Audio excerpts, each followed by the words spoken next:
Imagine this, your humanity, aboard the vessel of scientific reasoning on a quest to find the theory that explains it all. Then you come across an obstacle like many of the ones you come before. But this time, it's a familiar friend, the electron. If you gently nudge the electron into revealing its three fundamental properties, you won't be surprised to hear the first two, mass and charge. However, the third property might surprise you.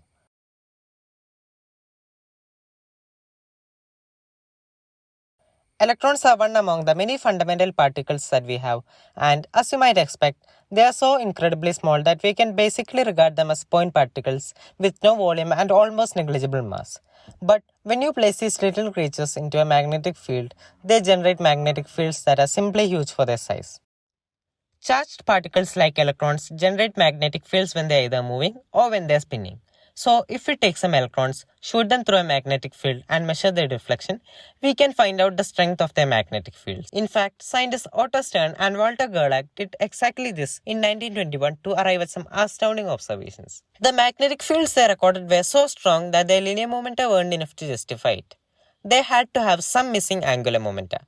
But when they calculated the speed at which the electrons had to be spinning to generate that much angular momenta, they got speeds several times faster than light, and Einstein wouldn't have been very fond of that.